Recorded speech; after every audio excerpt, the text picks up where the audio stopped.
Entonces, conversé para que se pueda tocar el tema hoy día, ¿correcto? Y vamos a básicamente hacer una introducción al sistema cardiovascular. Vamos a hablar sobre los principales fármacos antihipertensivos que se dan, ¿sí? Entre ellos vamos a tener a los diuréticos, vamos a tener ahí a los ARA2, a los DIECA, lo que todo médico general debe conocer, ¿correcto? Un tema muy relevante, muy importante, porque en la población peruana, lamentablemente, en los adultos mayores, que hay un porcentaje, se podría decir, mayor a la mitad de la población que sufre de hipertensión, ¿no? Y no tiene hipertensión en su círculo familiar cercano, ¿no? Y es importante conocer cómo se comportan los diferentes fármacos en esta enfermedad, ¿sí? Y cuáles son las interacciones y los cuidados que nosotros tenemos que tener para poder recetar, administrar un fármaco a un paciente. Entonces, básicamente, los temas que vamos a tocar esta noche son los siguientes. Fisiopatología de la hipertensión, por qué se produce la hipertensión, cuál es su mecanismo, ¿sí? Vamos a hablar nuevamente sobre la fisiología de la presión arterial y cómo esto influye para que haya una fisiopatología, ¿no? Una anoxia, un daño y aumente esta presión arterial. Vamos a hablar sobre los antihipertensivos, la clasificación farmacológica, vamos a tocar a los diuréticos, a los calcioantagonistas, a algunos vasodilatadores que son importantes mencionarlos, beta bloqueadores, ARA2, IECA, antagonistas alfas, ¿sí? Según el sílabus, mecanismos de acción, clasificación, efectos terapéuticos y efectos adversos. Entonces, chicos, para empezar la hipertensión arterial y para nosotros poder diagnosticar una hipertensión arterial, según la guía de la Sociedad Americana del Corazón, va cambiando de acuerdo a cada consenso que se da, ¿no?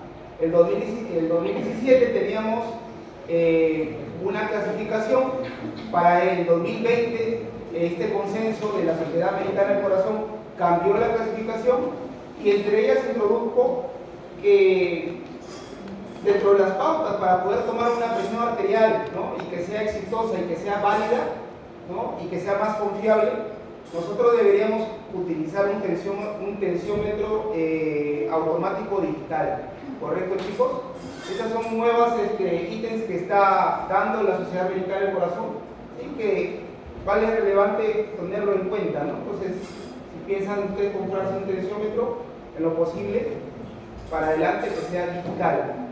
¿Correcto, chicos? Siempre, obviamente, hay que saber nosotros tomar con el normal, con el clásico, ¿no? Pero ya, según las nuevas pautas de esta sociedad americana, el más confiable es el que toma el tensiómetro digital. Ahora, en generalidades de la hipertensión, se define como una presión arterial sistólica que se mantiene por encima de 139 milímetros de mercurio, o una presión arterial diastólica que se mantiene por encima de los 89 milímetros de mercurio. Este es consecuencia de un aumento del tono muscular lisovascular, principalmente de causa desconocida. Ya vamos a ver los tipos o subtipos de hipertensión, ¿sí? Y con un aumento de la resistencia arterial, ¿correcto? Y con una menor capacidad o capacitancia del sistema vascular, en este caso venoso, ¿ya? Afecta aproximadamente, según literatura, el 15% de la población en Estados Unidos, en promedio unos 60 millones de personas, aunque en mayor proporción puede generar alguna enfermedad grave o mortal, como un accidente cerebrovascular, un ictus. El 90% de la población lo define como una hipertensión primaria o esencial. Y vamos a ver cuál es la diferencia entre una hipertensión de etiología primaria y una secundaria. Entonces, esta es la clasificación que les estaba hablando de la Sociedad Americana del Corazón. Así que estos son un grupo de cardiólogos, de médicos intensivistas que se reúnen en los Estados Unidos, en Atlanta, y que hacen un consenso, ¿no? De acuerdo a la clasificación. Esta es la nueva actualización que fue de mayo del 2020, ¿sí? Dejaron atrás la del 2017 y hablaban de que presión arterial normal sistólica era menor a 130 y diastólica menor a 85. Presión arterial normal alta era entre 130 a 139 y diastólica de entre 85 a 89. Acá nosotros ya podíamos, en una presión arterial normal alta, nosotros podríamos tener cambios en el estilo de vida saludable, ¿sí? Por ahí alguno escuchó sobre la dieta DASH. Es una dieta que se da a nivel mundial y sobre todo en medicina crítica y personas hipertensas, para poder de alguna forma, con esta dieta DASH, que la vamos a tratar también acá, que es importante que ustedes la conozcan, bajar la presión arterial. ¿Correcto, chicos? Doctor, una pregunta, ¿y crisis hipertensiva? Crisis hipertensiva viene a ser una exacerbación tanto de la hipertensión primaria como de la secundaria, que se da en un punto en común, ¿no? Puede ser una enfermedad secundaria o una enfermedad primaria, y esto genera en un punto en común en concreto una crisis hipertensiva. ¿Y de cuánto sería el valor sistólico? Vamos a hablar de eso, Entonces, es importante recordar que la anterior guía, la del 2017, denominaba cifras de hipertensión estadio 1 a una cifra mayor a 130-80, pero para este 2020 se pone de acuerdo con la visión europea, ¿no? Hablamos de la actualización según los valores que ya he hablado. A ver, chicos, los chicos que ingresen, por favor no pregunten, ingresan, salen, y la pregunta es al final de la exposición, ¿ya? La etiología de la presión arterial, como ya les estaba dando un prólogo, el 90% es una hipertensión esencial, correcto, primaria, que puede ser por causas que nosotros podríamos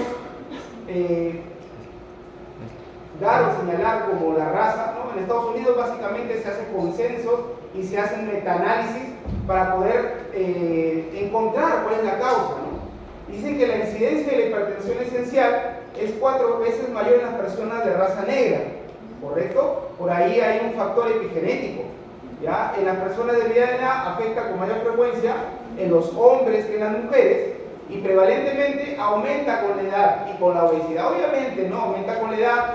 Hay un daño crónico de órgano blanco, principalmente a nivel vascular y a nivel renal, y esto conlleva a que la presión arterial aumente, ¿no? En las personas.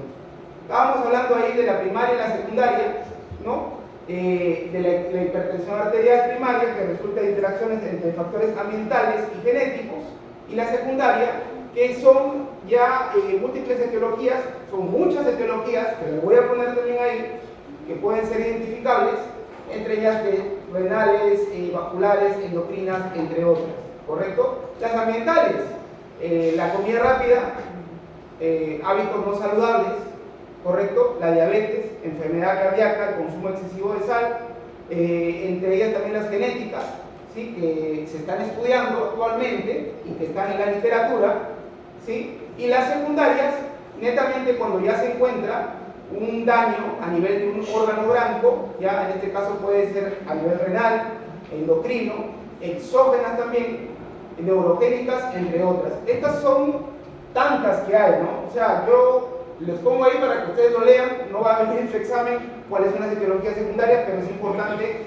por conocimiento general que ustedes conozcan cuáles son las que producen la hipertensión arterial, ¿correcto? De causa secundaria. Entonces, ¿cuál es el mecanismo? ¿Cuál es la fisiopatología y se podría decir la fisiología de la regulación de la presión arterial, ¿no? Es importante conocer este tema, chicos, desde su inicio y no entrar de frente a fármacos, para poder ver cómo el sistema cardiovascular, a nivel cardíaco, a nivel de vasoreceptores que tenemos, periféricos también, ¿sí? Y de sistemas que están en el riñón, que compromete al hígado también y a los pulmones, autorregula la presión arterial en ciertos momentos, ¿no? Entonces tenemos unos vasoreceptores a nivel del sistema nervioso simpático que se encuentran ubicados en el callado aórtico y en otras estructuras cardíacas que emiten señales al sistema nervioso simpático, ¿correcto? Y autorregulan al sistema nervioso autónomo para que exista, de acuerdo a presiones o de acuerdo a un déficit de volumen, un aumento o una disminución a nivel de la volemia para que aumente la presión arterial, en este caso vasoconstricción, o en este caso también podría generar una vasodilatación para que baje la presión arterial.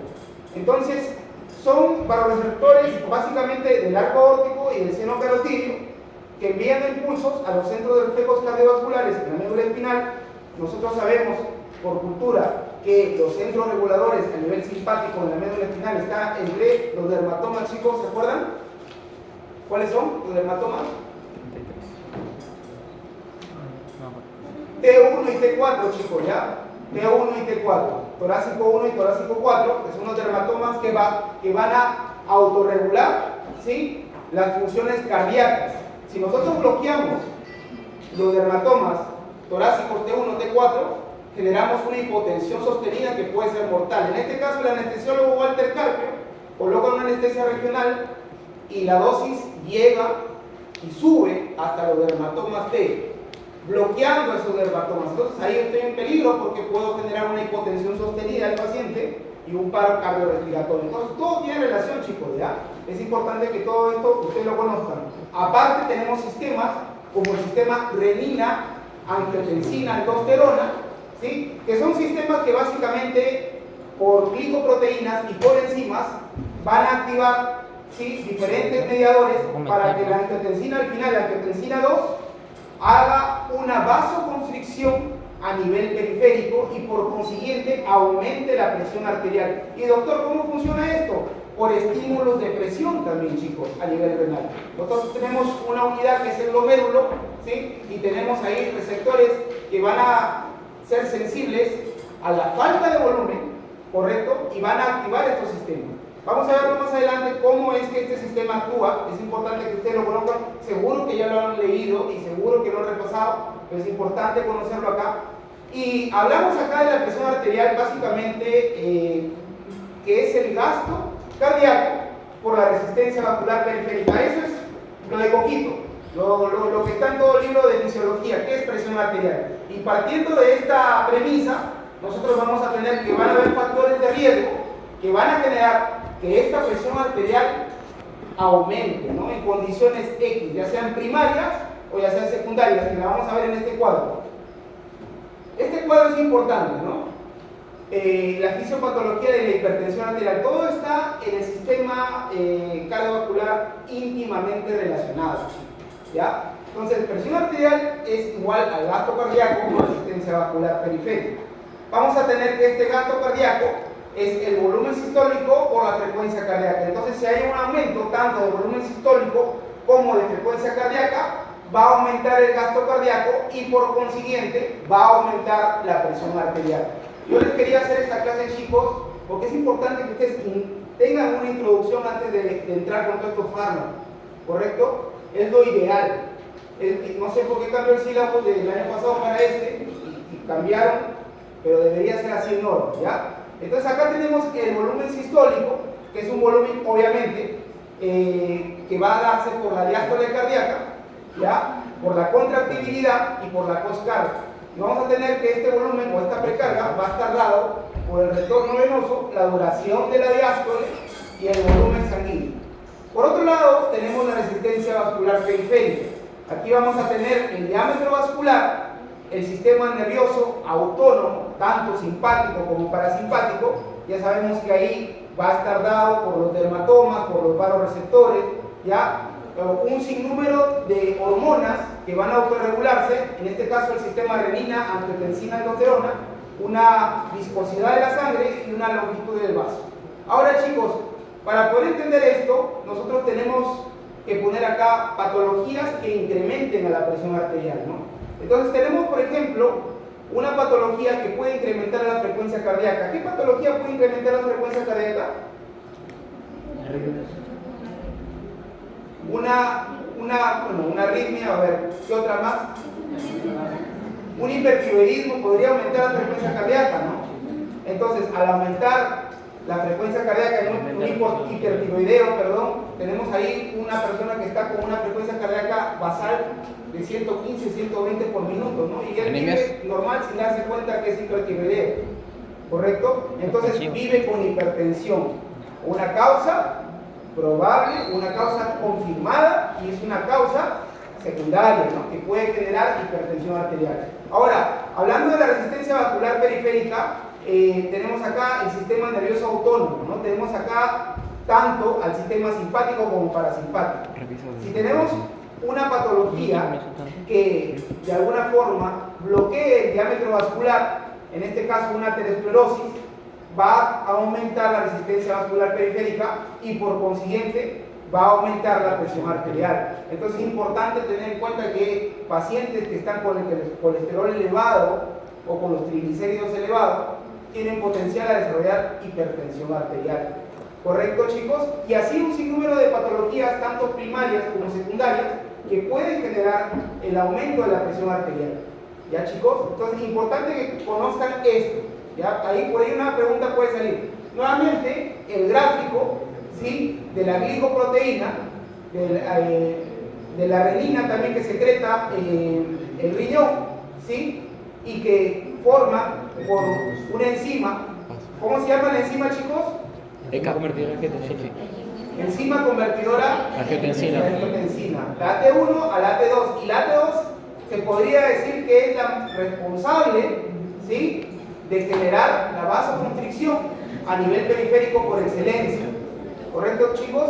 Entonces vamos a tener fármacos que van a actuar bloqueando a la renina directamente en el riñón. Estos son fármacos que ya se están dando en los Estados Unidos, pero que lamentablemente acá en la realidad nacional aún no se comercializa o no circula de forma general o de forma popular. Ya vamos a ver cómo se llama este fármaco que bloquea la renina.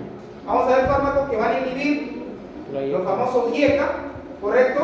Inhiben al sistema, a la enzima inhibidora convertidora de angiotensina a nivel pulmonar. Vamos a ver fármacos que van a inhibir directamente al AT2, ¿correcto?, a nivel periférico.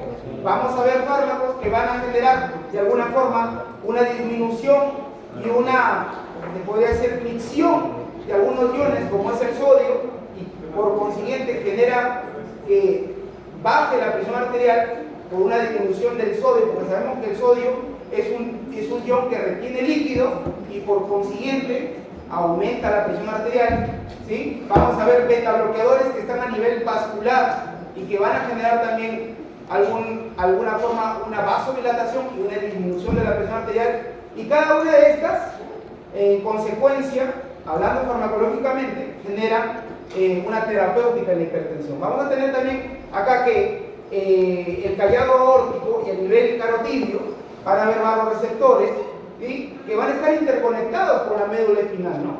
Y esto a su vez van a enviar señales a nivel vascular, a nivel pulmonar y a nivel suprarrenal para que algunas hormonas, como la hormona antidiurética, entre otras, se activen o no, de acuerdo al medio en el cual el paciente se encuentra, ¿correcto? Entonces, no es lo mismo dar un tratamiento antihipertensivo a un paciente o una patología que a otro. Entonces, cada persona o cada paciente es un mundo y es una terapéutica distinta, ¿correcto? Pero hay patrones que nosotros tenemos que seguir, ¿correcto, chicos? Acá nuevamente, ¿no?, para que ustedes lo entiendan, lo repasen en casa, el angiotensinógeno que se produce en el hígado, que es una glicoproteína, ¿correcto?, va a unirse con la renina que produce el riñón y va a generar la angiotensina 1. Esta angiotensina 1 no tiene un efecto vasoconstrictor, ¿correcto? Pero hay una enzima convertidora de angiotensina que está en el parénquima pulmonar que va a generar que esta angiotensina 1 se convierta a angiotensina 2 y que genere de alguna forma un sinnúmero de cascadas o mecanismos de acción para que haya en el paciente, ¿sí?, una vasoconstricción por una disminución de la presión arterial, por una disminución en sodio-cloro o en el volumen, ¿correcto?, del líquido extracelular.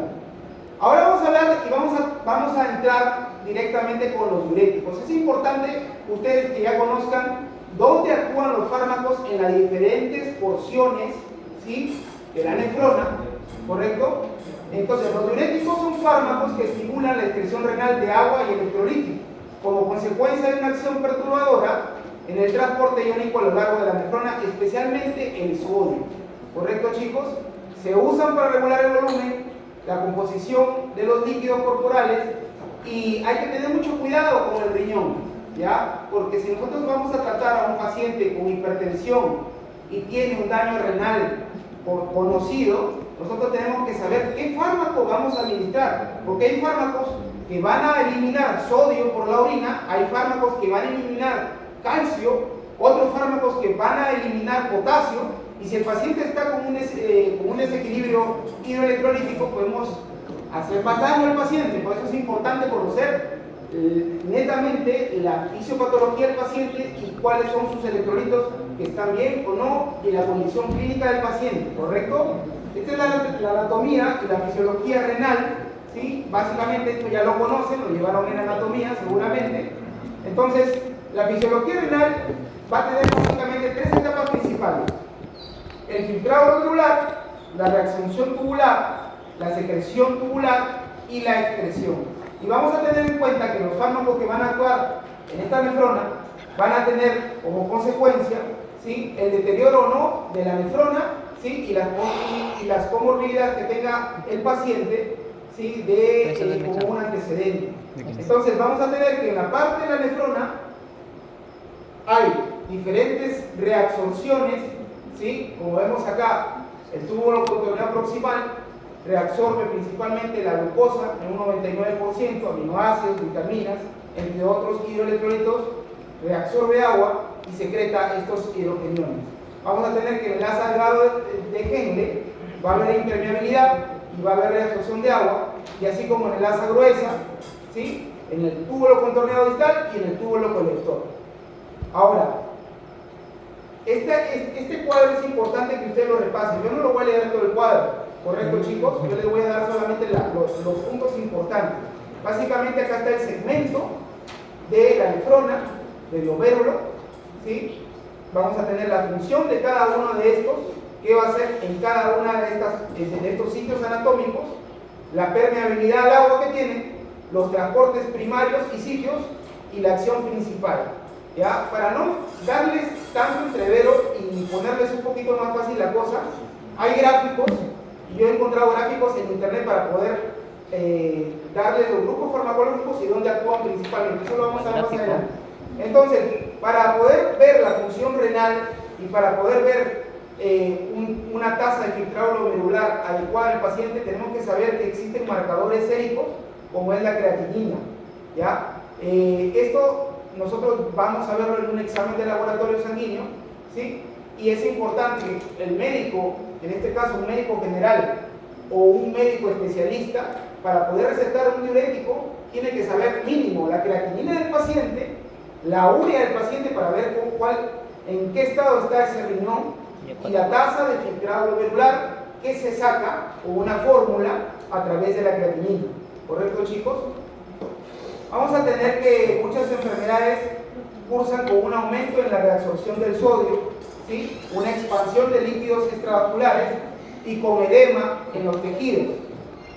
Entre ellas tenemos la insuficiencia cardíaca, ¿sí? Cuando ustedes hablan con médicos generales en el Perú, muchos de sus pacientes que lleguen a su consulta van a ser pacientes con insuficiencia cardíaca, con edema en miembros inferiores. Entonces ustedes tienen que saber qué fármacos pueden darles y qué fármacos no, ¿ya? Acitis hepática, obviamente, muchos pacientes adultos mayores, sobre todo los consumidores de alcohol, ¿sí?, y síndrome nefrótico, que principalmente está ligado con la diabetes mellitus, ¿ya, chicos? Entonces, de acuerdo a la clasificación de los diuréticos, tenemos acá la nefrona, ¿sí?, y vamos a ver que en cada una de estas porciones va a haber un grupo farmacológico que actúe distintamente, ¿no? En el tubo proximal van a venir los inhibidores de la anhidrasa carbónica, entre ellos el más importante o el que más se conoce es la acetazolamida, ¿sí? Ahora tenemos acá en el asa de Henle, porción gruesa, la furosemida, ¿correcto? En el túbulo distal, las tiazidas, ¿sí, chicos?, inhiben el transporte de sodio. En el túbulo colector cortical, la espironolactona compite con la aldosterona, aumenta la excreción de cloruro, sodio y agua, conservando el potasio. Y en el túbulo colector, algunos, como el Pactanes, que no lo conocemos, solo está en literatura, y otros fármacos más que van a antagonizar los sectores de la hormona antidiurética. ¿Correcto, chicos? Hay un gráfico que les voy a mostrar más adelante, donde está la nefrona y donde está específicamente cada uno de estos fármacos. Entonces, ¿cuál es la clasificación de los diuréticos según su potencia farmacológica? ¿No? De máxima eficacia están los diuréticos de asa, sobre todo los diuréticos que van a actuar a través de la rama ascendente gruesa de la asa de Henle. Y ahí, ¿cuáles son los que tenemos? La furosemida, ¿Correcto, chicos? Entonces, fármaco que actúa a nivel de la rama ascendente gruesa del asa de Henle, pregunta de examen, ojito, furosemida. Es el que más se conoce y el que más se maneja en medicina crítica. ¿Ya? Por ejemplo, yo que tengo muchos pacientes críticos y están ya sea en cuidados intensivos o están en sala de operaciones y que están chocados, pero que están con una enfermedad concomitante como por ejemplo, edema